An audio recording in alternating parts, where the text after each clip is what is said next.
Headlines प्रायोजक राम बंधू पापड आटा आणि पापड मसाला। मुख्यमंत्री फडणवीस उपमुख्यमंत्री सुनेत्रा पवारांकडून विधान भवनातील परिसरातील शिवरायांच्या पुतळ्याला अभिवादन। थोड्याच वेळात मुख्यमंत्री मांडणार राज्याचा अर्थसंकल्प।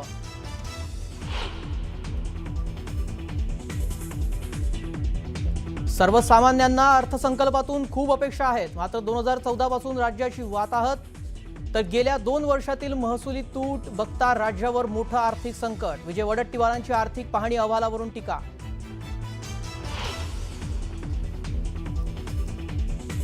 आमदार रोहित पवारांनी घेतली उपमुख्यमंत्री एकनाथ शिंदे आणि सुनेत्रा पवारांची भेट। अजित पवारांच्या विमान अपघाताबाबत संसदेत आवाज उठवण्याची केली मागणी।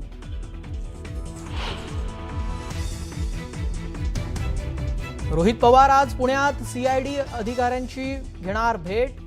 व्हीएसआरचे मालक व्हीके सिंगच्या चौकशीनंतर रोहित पवारांनी उपस्थित केले सवाल। चौकशीसाठी बोलावलं की पाहुणचारासाठी बोलावलं म्हणत केली टीका।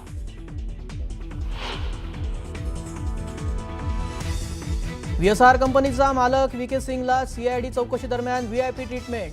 सिंगला चौकशी दरम्यान नाश्ता, जेवण आणि क्रिकेट मॅच पाहू दिली, रोहित पवार यांचा आरोप।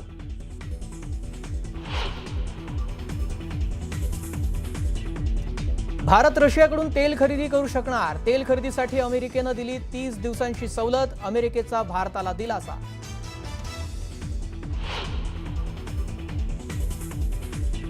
इराण, इस्रायल, अमेरिका युद्धाचा भारताला मोठा फटका। कमर्शियल सिलेंडरच्या नव्या ऑर्डर घेऊ नका, बीपीसीएल आणि एचपीसीएलच्या डीलर्सना सूचना।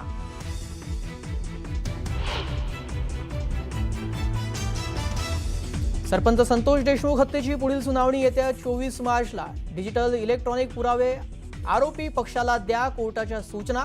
तर आरोपी पक्षाकडून दिरंगाई केल्याचा उज्ज्वल निकमांचा आरोप।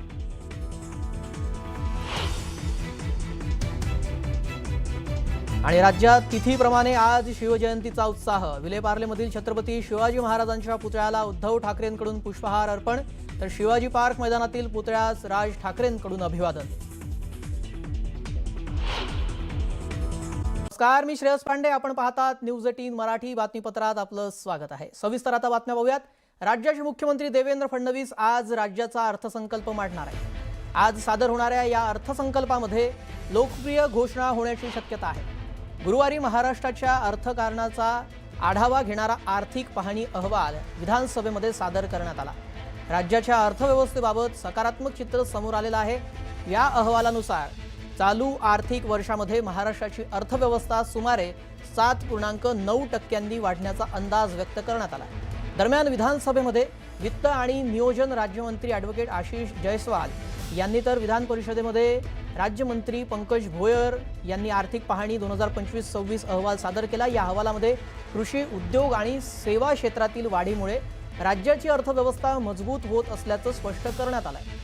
दरम्यान आजच्या या अर्थसंकल्पाकडे आता सर्वांचं लक्ष लागलेलं आहे आणि आर्थिक पाहणी अहवालातील जी आकडेवारी आलेली आहे त्या आकडेवारीच्या पार्श्वभूमीवर राज्य सरकार कोणत्या नवीन घोषणा करणार याबाबत देखील सर्वसामान्य नागरिकांमध्ये उत्सुकता आता निर्माण झाली आहे। राज्याचा आर्थिक पाहणी अहवाल काल सादर करण्यात आला। राज्याची अर्थव्यवस्था चालू आर्थिक वर्षामध्ये 7.9% वाढण्याचा अंदाज वर्तवण्यात आलाय। सेवा, उद्योग आणि कृषी क्षेत्रातील वाढीमुळे राज्याच्या अर्थव्यवस्थेला गती मिळाल्याचं अहवालामध्ये नमूद करण्यात आलंय। 2024-25 या आर्थिक वर्षामध्ये राज्याचे स्थूल उत्पन्न 46,22,138 कोटी रुपये होते। त्यामध्ये वाढ होऊन चालू आर्थिक वर्षामध्ये ते सुमारे 51,597 कोटी रुपयांपर्यंत पोहोचण्याचा अंदाज आहे। त्यामुळे आता सर्वसामान्यांना अपेक्षा आहेत की या बजेटमध्ये त्यांना काहीतरी चांगलं मिळेल।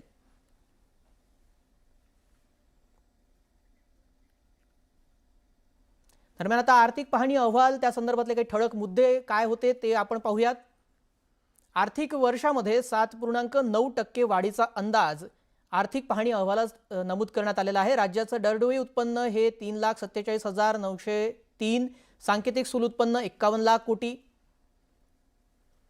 तर दरडोई उत्पन्नामध्ये राज्य 5व्या स्थानी असल्याचं देखील नमूद करण्यात आलेलं आहे। तर दरडोई उत्पन्नामध्ये 30,000 रुपयांची वाढ यावेळी दिसून आलेली आहे। राज्यावर 9.32 लाख कोटींचं कर्ज आहे। तर पगार, पेन्शन आणि व्याजाचा मोठा खर्च राज्यावर आहे. अर्थसंकल्पामध्ये 45,000 कोटींची तूट दिसून आली. कृषी क्षेत्राच्या वाढीमध्ये मोठी घसरण असणार. 50 लाख रोजगार निर्मितीचा संकल्प आहे.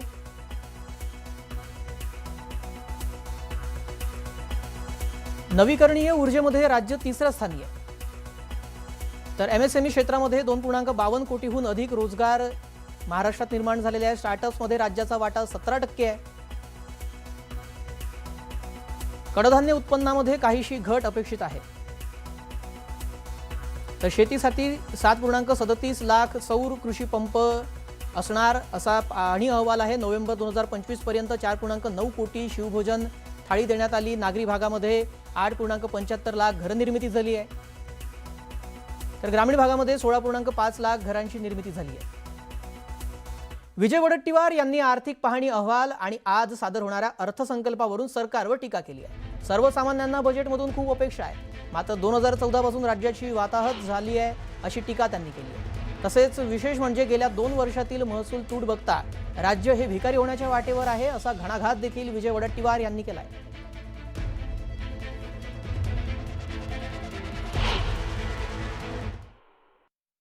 नाही, अपेक्षा तर खूप आहेत, परंतु संपूर्ण गेल्या 2014 पासून राज्याची होत असलेली वाताहत आणि विशेष करून मागच्या 2 वर्षामध्ये महसुलात झालेली महसुली तूट ही बघता राज्य भिकारी होण्याच्या वाटेवर आहे.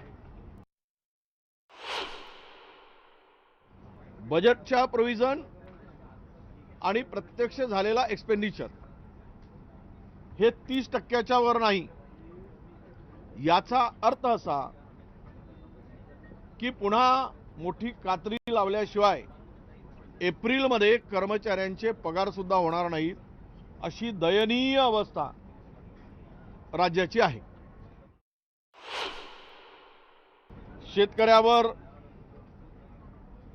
अपेक्षांचं ओझं आहे. कर्जमुक्त शेतकरी करायचं वचन सरकारने दिलं होतं. आम्हाला या बजेटमध्ये ते दिसतं काय ते आम्ही बघणार आहोत आणि सरकारने ते केलं पाहिजे. या राज्यातील बेरोजगारी आर्थिक पाहणी अहवालामध्ये जरी 3% दाखवते, ही लपवाछपवी आहे, ही शुद्ध बनवाबनवी आहे. राज्यातील बेरोजगारांचं प्रमाण खूप मोठं आहे. थोड्याच वेळामध्ये राज्याचा अर्थसंकल्प सादर होणार आहे, मात्र विरोधकांकडून यावर टीका करण्यात आलेली आहे. कारण सध्या 2014 पासून राज्याची वाताहत झाल्याचं विजय वडेट्टीवार यांनी म्हटलेलं आहे. विजय वडेट्टीवार यांनी सरकारवर सडकून टीका केलेली आहे. राज्याचा अर्थसंकल्प सादर होताना आम्हाला अजित पवारांची आठवण येणार असं कृषी मंत्री दत्ता भरणे यांनी म्हटलेलं आहे. तर अर्थसंकल्पातून शेतकऱ्यांना न्याय देण्याचा प्रयत्न करू असं देखील भरणे यांनी म्हटलं. कृषी